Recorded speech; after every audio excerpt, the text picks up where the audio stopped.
कभी निकलेगी जब। हमने तलवार जो है सही करना शुरू कर दिया है। ये तलवार मैं स्पेशल मंगाया हूँ, इसके लिए मैं स्क्रीन पर दिखा रहा हूँ। मैं अपने हाथ से इसका गर्दन। स्वामी प्रसाद मौर्य हो, शिक्षा मंत्री बिहार हो, अखिलेश हो,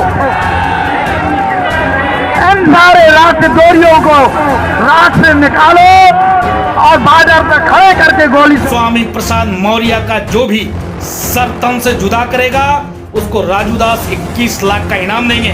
जहाँ कहीं भी होगा वहां से मैं इसको उठा लूंगा और इसका फिर मैं चौराहे पर खड़ा करके इसका सर कलम कर दूंगा।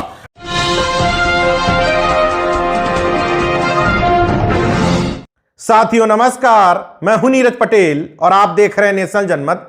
अभी जो आप सुन रहे थे, मैं इस विषय पर जाना ही नहीं चाहता कि साधु सन्यासियों की, स्वयंभू शंकराचार्यों की इस तरह की जहरीली जुबान और भाषा होनी चाहिए या नहीं।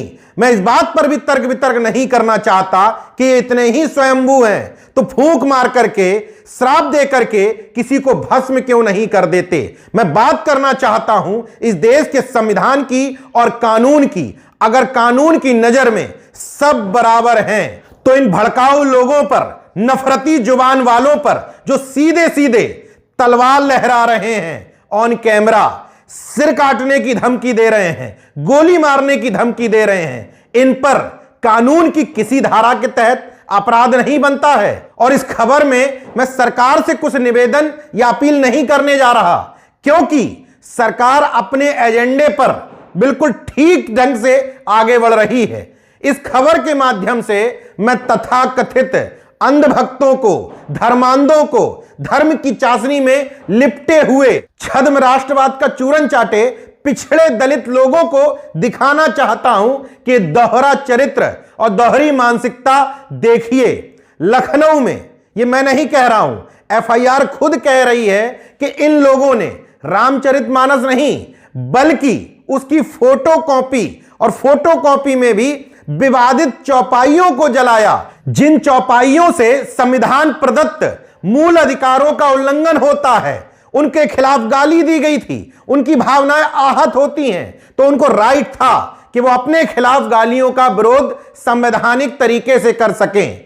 उन गालियों को जलाने पर रासुका जैसा कानून लगा दिया जाता है और ये तथाकथित महंत और बाबा खुलेआम धमकी दे रहे हैं गला काटने की, तलवार लहरा करके। लेकिन इनकी गिरफ्तारी तो छोड़िए, इनके ऊपर एफआईआर भी दर्ज नहीं होगी।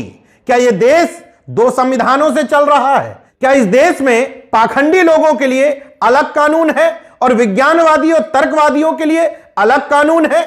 अगर ऐसा नहीं है तो क्यों एक अपराध में, आनन फानन में घर से धरपकड़ करके 5 लोगों को जेल में ठूंस दिया जाता है, कुछ दिन बाद उनमें से 2 लोगों पर रासुका लगा दी जाती है। यानी कि जिन लोगों पर इससे पहले कोई आपराधिक मुकदमा दर्ज नहीं था, उन लोगों से राष्ट्र की सुरक्षा को खतरा हो गया है। अगर उत्तर प्रदेश में वास्तव में कानून राज की बात होती है, राम राज्य की बात होती है, बुलडोजर राज्य की बात होती है और योगी आदित्यनाथ जी को बहुत सख्त मुख्यमंत्री बताया जाता है, तो इन सब के खिलाफ भी उचित धाराओं में मुकदमा करके जेल में ठूसो, तब माना जाएगा कि निष्पक्ष शासन हो रहा है। वरना जो कुछ हो रहा है वो सबके सामने स्पष्ट तौर पर दिखाई दे रहा है कि साफ साफ भेदभाव, पक्षपात और दमनकारी नीति अपनाई जा रही है। हालांकि एक बात तय है, जिस मुद्दे को जितना दबाया जाता है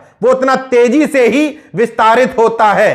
स्वामी प्रसाद मौर्य ने एनएसए लगाने के बाद स्पष्ट तौर पर कहा कि तुम कितनी भी मुकदमे दर्ज कर लो, लेकिन अब यह मुद्दा दबने वाला नहीं है। एक नहीं, सैकड़ों हजारों मुकदमे दर्ज करा दें, फिर भी ये बात दबने वाली नहीं है, क्योंकि भाजपा की सरकार है, गाली देने वालों की जमात के साथ खड़ी है। रामचरितमानस की कोई प्रतिलिपि जलाई ही नहीं गई, दफ्तियों पर लिखे गए स्लोगन जलाए गए कि धर्म के नाम पर गाली देना बंद करो, धर्म के नाम पर महिलाओं का अपमान बंद करो, धर्म के नाम पर दलितों का अपमान बंद करो, धर्म के नाम पर पिछड़ों का अपमान बंद करो। कोई अपराधी नहीं बनता है। अब इस मामले में नेशनल जनमत कुछ नहीं कहना चाहता। खुद विश्लेषण करो कि तुम्हारे मान सम्मान, हक, अधिकार और हुकूक के लिए लड़ने वालों के खिलाफ किस तरीके से ज्यादती और जुल्म हो रहा है, और वो लोग जो तुमको नीच बताते हैं, तुम्हारे साथ भेदभाव करते हैं, अपमानजनक बर्ताव करते हैं, उन लोगों का कैसे महिमा मंडन किया जा रहा है। फैसला आप पर छोड़ता हूं, क्योंकि अगर इतनी भी समझदारी नहीं है तो इससे ज्यादा कुछ भी समझाना व्यर्थ है। देखते रहिए नेशन जनमत, जागरूक और सजग बने रहिए। जय विज्ञान, जय संविधान, जय लोकतंत्र। धन्यवाद।